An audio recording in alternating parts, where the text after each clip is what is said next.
bonjour à tous les internautes. Bazolanda Biso, na Kinshasa, na Suède, na France, partout, mbote na bino. Bazali bana mboka, bozarami na pose ya koyeba actualité, déroulement et actualité politique ya Congo. Mboka ezokende ndenge nini, ezotambola ndenge nini. Est-ce que makambo ezosalama kabongo, to salama kabongo te. Alors lelo bozana mwana mboka na bino Tumba Badi Banga Cédric. Boko banda komona nga kaka na nzela ya Okapi One chaîne oyo boko banda kotala mingi na ba YouTube kaka et tokosenga na bino pe so bo sepeli na émission bo s'abonner mingi et kozala malamu et na nzela na bino biso toko sala musala malamu pe na nzela na biso bino bozala toujours mieux informé.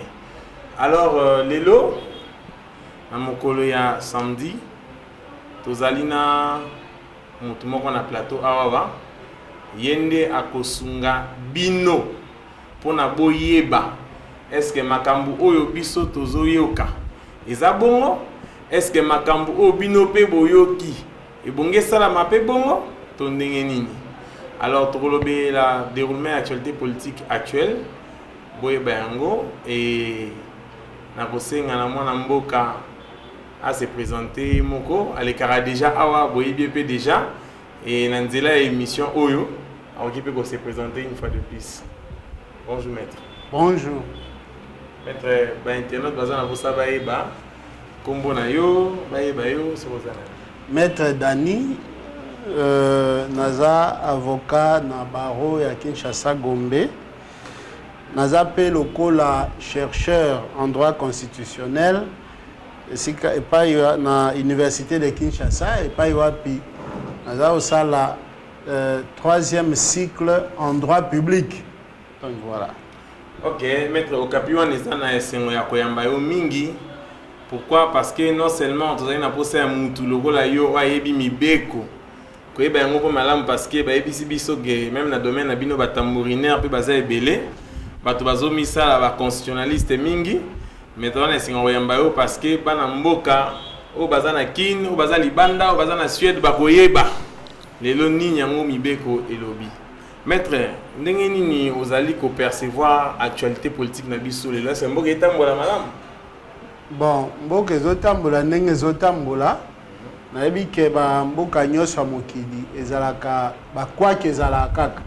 Donc notre pays n'est pas exempté de cette règle.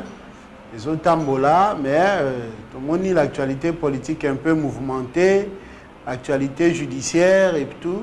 Tout ça, mambongo ndenge ezaye koleka, mais tout ça on a pour na ko dénoncer. Nyonso ezosala mamabe pour que makambo ezonga na molongo esale malonge yango elongo bani. OK, merci bandeko balandi bazolanda biso très bien. Maître binomoko batnyonso bayebi lolenge pouvoir public et baneko fonctionner na tango ya régime ya prédécesseur ya président Tshisekedi Félix Antoine Tshisekedi Chilombo batu bayeba ki ba décret ki makambo ebele ba sepela be na makambo ebele. Est-ce que ça biso soki ezara continuité o baneko lobela lobité que pouvoir ya calendrier ezara o continuer ou bien est en réalité un autre vent qui est venu. Bon, tambola na mboka, tambusa micro na mboka on comprendre que peuple congolais a que Aza un peu déçu. Déçu en ce sens que na 2016 wana 2015 d'abord en janvier 2015 ba congolais ba kufa ke belé tinezala ki ya koloba non na continuité ya gestion ya mboka na format moko 2016 batu ba kufa ki nazoyeba ba militant musu ya IDPS ba tumbaki bango na kati ya permanence somo calciné. Tout ça, c'est parce que le peuple aspirait au changement. On a certaines figures, il y a de la lutte, bah, héros dans l'ombre, basé belé, mais tout ça, bah, figure, moi, on est, bah, Thérèse Kapangala, comme on est Kiminga, Rossi Chimanga, hein?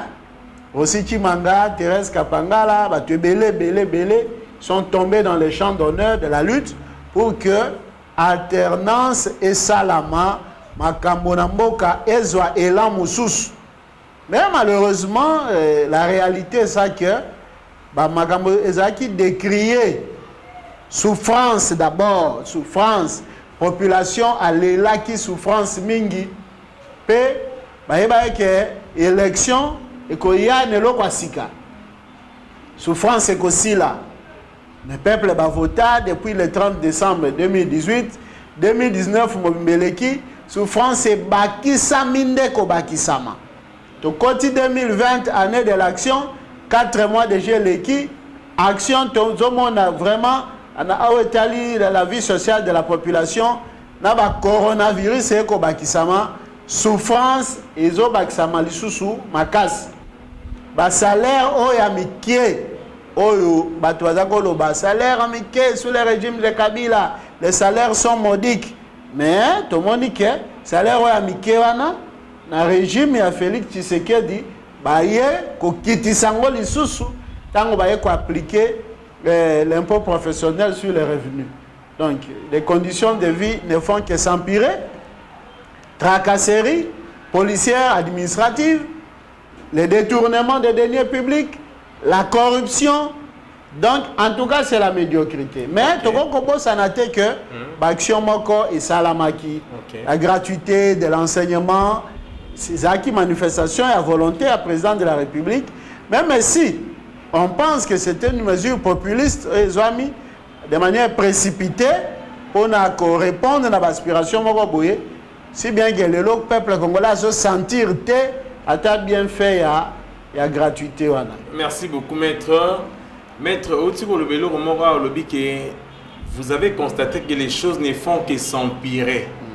Maître, est-ce que c'est parce que la même figure, to bato bazalaki bache batuna bango, yangwa mambo changer tout, ils ont des systèmes de ça échanger ndete. Ne yango kasite, et ali yango système. Parce que le même système qui a été implanté, c'est le même système apparemment qui continue. Parce que Tango FCC a remporté une large majorité dans le Parlement. On a formé un régime où constitution formation politique où a remporté majorité dans le Parlement, on va gouverner. Et c'est ça ce qu'on voit aujourd'hui. Alors on se demande réellement, le peuple se demande comment ces mêmes peuples congolais, sur les 3 candidats favoris à la présidentielle, 18 candidats de la continuité, Ezaki Emmanuel Ramazani Shadari. Les 2 candidats, sur les 3 principaux. Les 2 candidats de la rupture, Ezaki Félix Tshisekedi na Martin Fayoulou. Selon les résultats officiels de Pesami Nasseni, les 2 candidats de la rupture, ils ont remporté plus de 75%. Comment le peuple congolais a se prononcé bongo la présidentielle pour la rupture, le même peuple congolais a se prononcé pour la continuité au niveau de la législative. Il y a de quoi se poser des questions. Est-ce que c'est vraiment l'expression du suffrage populaire des Pesamaki ou bien des Bazoloba, les accords occultes? On a torpillé la volonté du peuple pour installer qui volonté, il y a Batu, Topé à Moutou, pour que Mboka ait continué la souffrance à Bouy. Vraiment, mon Konzambo Café, le peuple congolais, c'est l'allègement et la souffrance. Souffrance, c'est ça continuelle. Mais tout le monde dit un signal fort, tout le monde dit Vital Kamere, Nakumba, tout le monde dit mandat d'amener contre les DG de l'EGFREM. Tout le monde dit un peu une actualité bouillonnante dans le milieu judiciaire. Mais dossier à 15 millions, tu as évité ce bâtiment à Pipo. Mon Gonzambo, quand il y a un rétro-commission, ils accordent, ils sont légal. Parce que tu as évité. Dossier à 15 millions, et là, il ou bien de tu sais que l'action peut être menée pour que allègement de la souffrance du peuple, et vous avez constaté, Moka est démarré tout Kendeliboso. Ok, merci beaucoup, maître. Aussi, vous relevez le Kambouya Parlement. Le Kambouya Parlement, on oublie comment non, action forte, Parlement, tout ça, et par le truchement, on a tout le monde au sujet à Parlement. Maître, Tomoni Bissogno surtout, président, la date il y a 18 mars, à ce qui va mesure. Et tu vois comment on a les 24 présidents décrété état d'urgence. Mais tant qu'on a décrété état d'urgence, ata mutu moko te na mboka na biso afongolaki munoko alobaki congrès salama ba semaine eleki na koleka une semaine deux semaines la troisième semaine tant ba kangi Vital Kamerhe et puis makambo salami bubu directement président et sénat alobi que le président avait violé la constitution. Là c'est de 1 alobi qu'il fallait que congrès ait statué sur autorisation à proclamer état d'urgence. Première question, maître. Est-ce que Babane Kozelaka arrestation ya Kamerhe ou bien nini? Deuxième question, maître. Est-ce que Babangite, on dirait que plan B, Zalaki, que vous savez, un état d'urgence, bango ba ozana impliqué mingi ba sali que ba oule c'est mon congrès tout est vrai que président violait la constitution et que bango ndepé ba agir en retard le la présidence qui ba mesure na étage les 18 a décrété état d'urgence té ayo aux les 24 et on peut bango ba l'équipe temps ba signer on interprète comme 3 semaines be comme yo congrès mutuna père mais nga na habité nazo ka agitation ebele na mabotali congrès wana biso to dénoncer qui déjà le 18 ce qu'on tali na page dans la Facebook le 18 tant mon konzamboka lobi j'ai décidé ngala dénoncer qui na lobaki déjà que ba décision mon konzamboka ezo violer constitution parce que azu ba décision na ba domaine oyo aza compétenté Pas à la compétence dans la matière wana pour nous décider la fermeture banini et bongaki liboso a déclaré état d'urgence. Tolobaki ango liboso. Président de la République a s'est rattrapé le 24 mars a signé ordonnance. Une ordonnance à problème. C'est une ordonnance pour tout parce que et juriste naiki. Quand ordonnance moko est proclamé état d'urgence, ordonnance ango kaka moko et ma mesure pour faire face à l'état d'urgence. Alors que la Constitution prévoit l'ordonnance, il y a le Lengomi Balé, avec des régimes juridiques différents. Une première ordonnance déclarant l'état d'urgence, à l'issue de la concertation entre d'une part le président de la République et d'autre part le président des chambres et le premier ministre et le président des chambres, né ordonnance à Liboso, mon régime nango, fallait que y ait une concertation. Par ordonnance, Moussou sur Ami Balé et Bongaki est à la délibérer en conseil des ministres. Né par ordonnance, wana régime de contention nango est précisé par la constitution.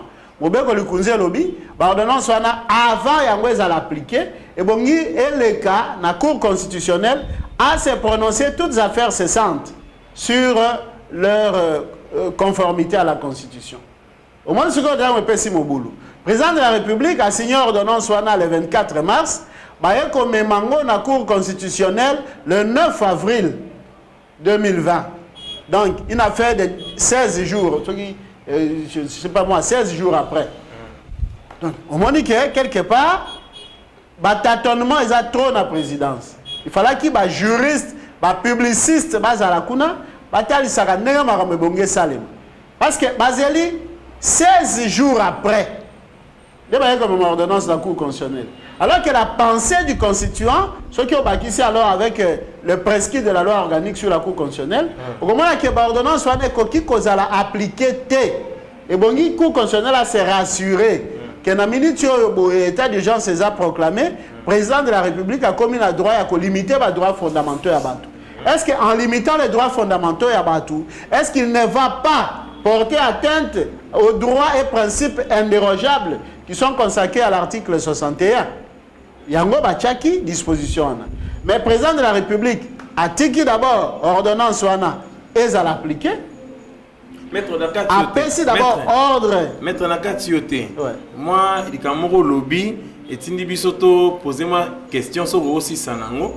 Maître, même Bible lobby que oui, moi si oya bande gotanga makila ba banga lobby que na sa li sumute. Pe oyo nzamba bengi li sumute oko benga ngo pe li sumute ni olakisa nini? Cour constitutionnelle na biso na kati ya re na ngomoko. Et lobby ezo soumettre ordonnance ya président na délai à mon côté pour na ezala recevable.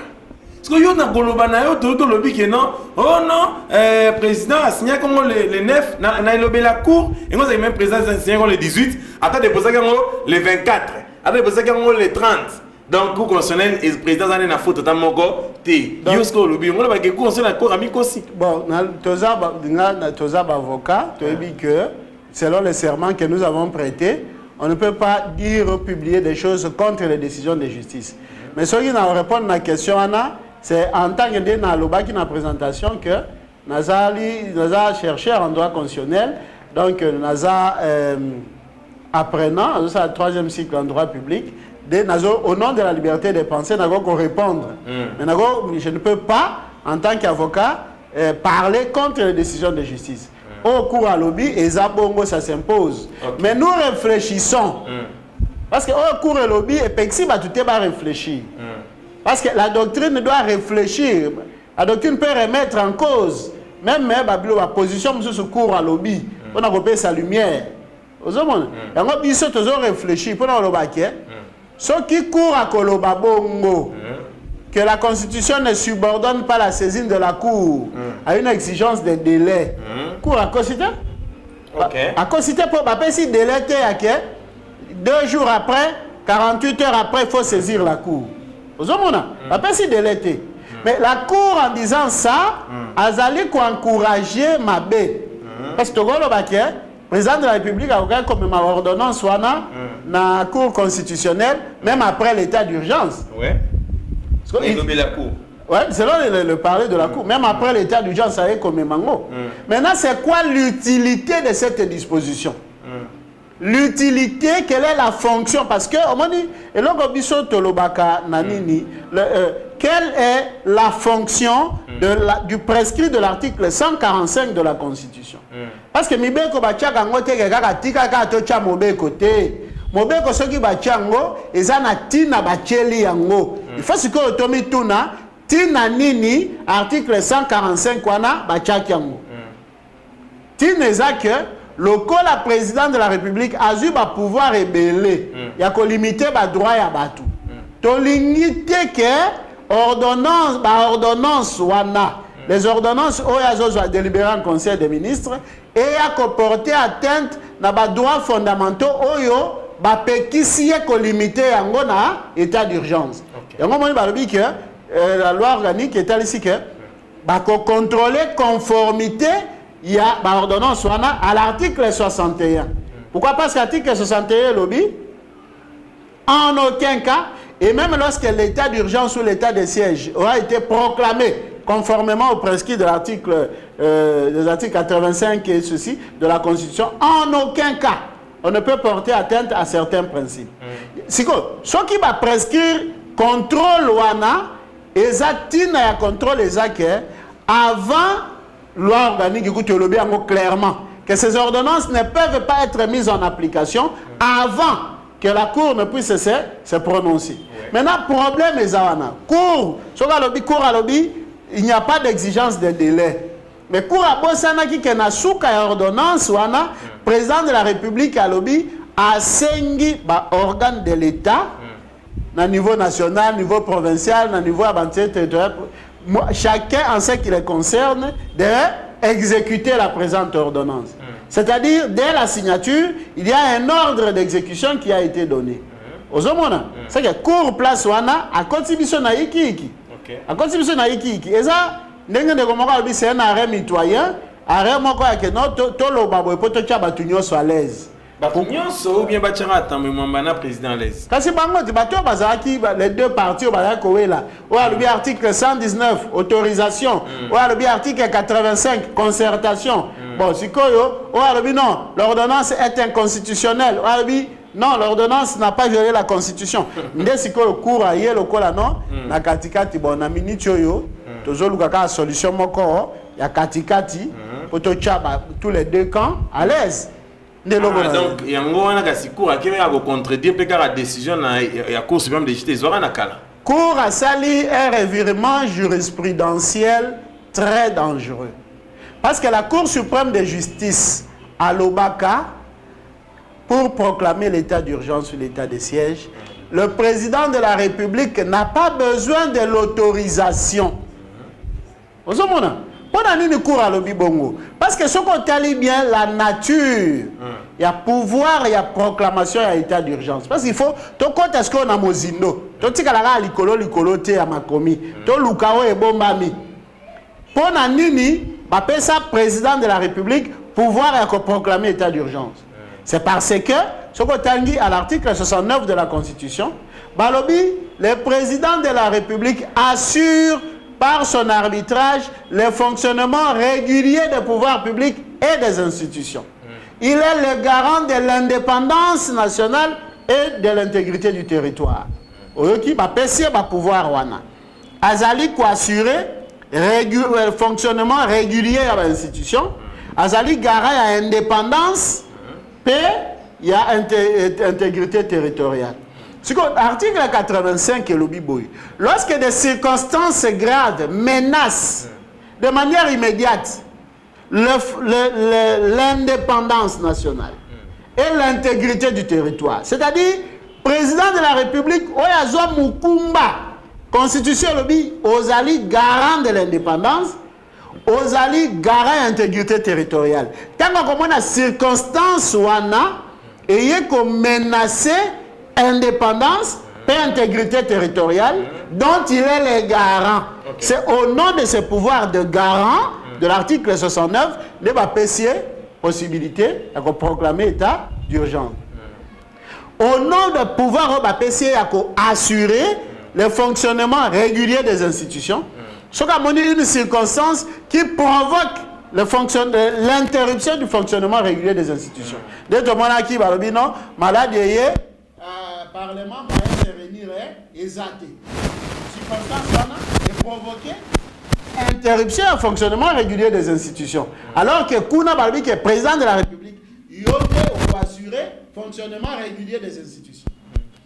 Tant que circonstance c'est le président de la République qui doit prendre ses responsabilités sur le pied de l'article 69 de la Constitution.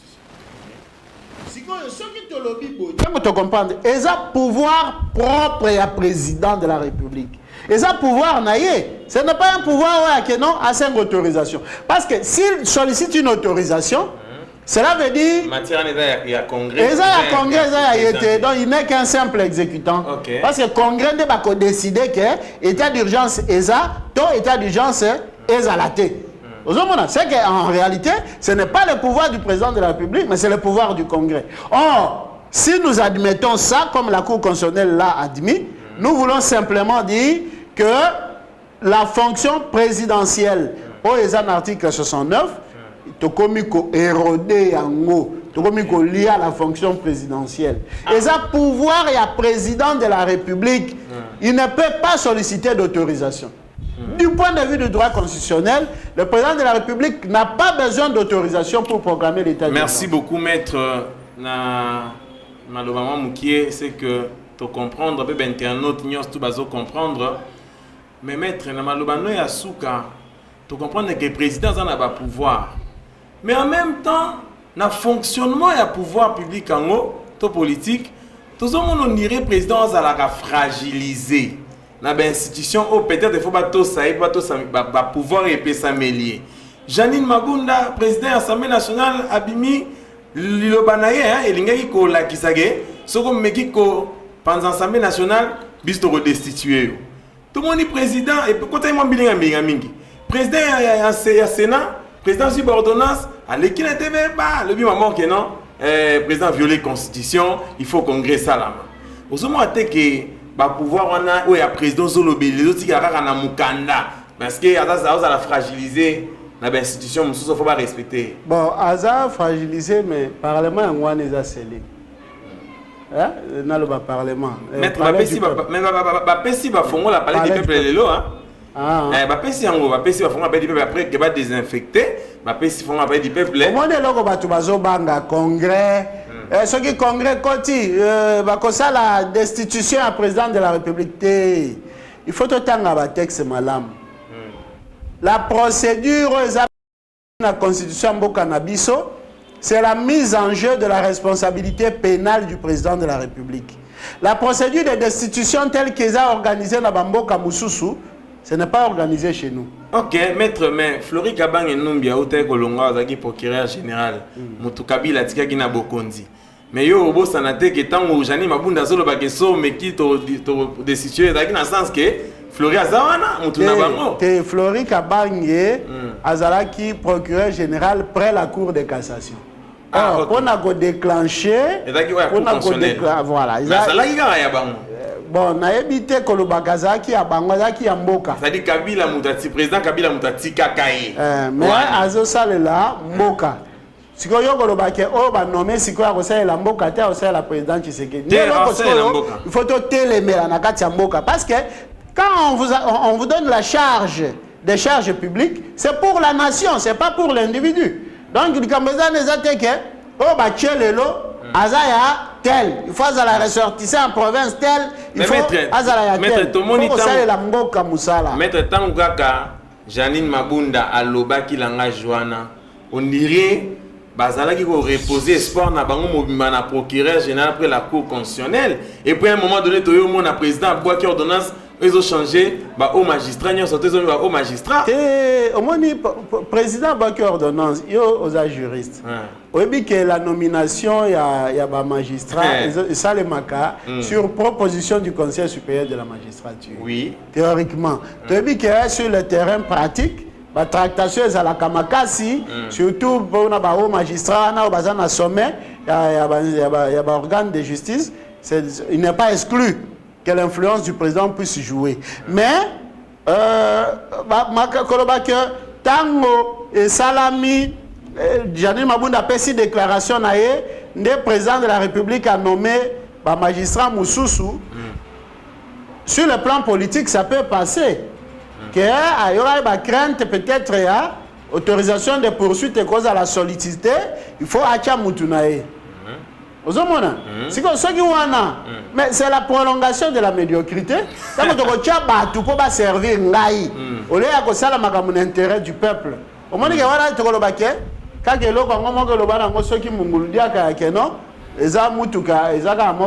chauffeur quand on va changer. C'est que tozo sale la mboka te mais tozo misale la biso. Oh, pour ça na biso ça que moto ba kocha na ba poste à responsabilité à sale la écolo.